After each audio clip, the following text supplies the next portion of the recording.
He lays out 5 possible scenarios for Google's future performance, ranging from, and I love these terms, ultra bearish, all the way to ultra bullish. It's like looking into a crystal ball, but with more, spreadsheets involved. Right, a little less mystical, a little more data-driven. Exactly.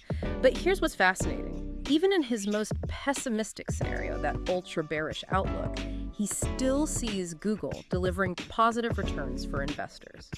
And that, I think, speaks to the power of his approach. You see, by considering the full spectrum of possibilities, from the good to the bad, and even the potentially ugly, he's not just blindly hoping for the best, he's preparing for a range of outcomes. And what's clear is that even with a healthy dose of skepticism built into that ultra-bearish scenario, he fundamentally believes in Google's resilience. It's like he's saying, hope for the best, but plan for even the worst-case scenario, which, honestly, probably good advice for any investor, right? Absolutely. Understand the potential downside while recognizing the potential upside. And speaking of upside, his base case scenario, the one he thinks is most likely to play out, is still incredibly impressive. He's predicting annual growth for Google in the range of, get this, 17 to 22%. Okay, so maybe not as meteoric as their past performance, but 17-22%, that's still a phenomenal return on an investment. Exactly. And I think this base case, it really highlights his investment philosophy, which is he's drawn to those high reward opportunities. Yeah. But he's not willing to throw caution to the wind. He's not going to sacrifice careful risk assessment to chase them. And that seems to line up, from what you said, with your own goals as an investor. You're looking for smart, calculated growth, not just like throwing darts at a board and hoping for the best. Exactly. But okay, I have to admit, that ultra bullish scenario, that one really caught my eye. He paints this picture of Google, and I'm paraphrasing here, but essentially Google fully harnessing the power of AI. Oh, well. Think ChatGPT, but on like a Google scale.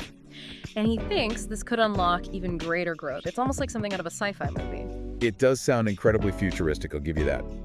But, if we take a step back and look at how other tech giants have adapted in the past, Sure. it doesn't seem that far-fetched, does it? Remember when Snapchat and TikTok first popped up? Back then, they were seen as these kind of niche platforms, maybe even threats to Facebook. But what did Facebook do? They evolved. Exactly.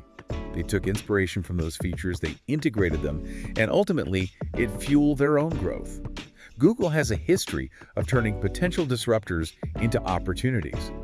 So this ultra-bullish scenario, while certainly optimistic, isn't entirely outside the realm of possibility. Yeah, they're not exactly slouches when it comes to innovation. And it's not all just hypothetical talk either, because he revealed that he recently invested in Google himself. Oh, he put his money where his mouth is. He did. Plus, and this is what I found really interesting, he throws in this kind of unexpected praise for Waymo. You know Waymo, right? Waymo, yeah, Google's self-driving car company. Right. What about them?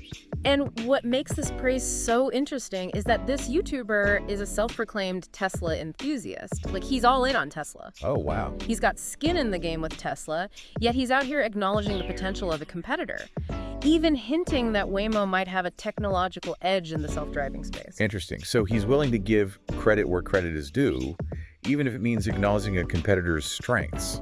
It's like he's saying, hey, I'm putting my money where my mouth is, even if it means betting on a different horse in this particular race. Exactly. When someone backs their words with their own investments, it signals a much deeper level of conviction.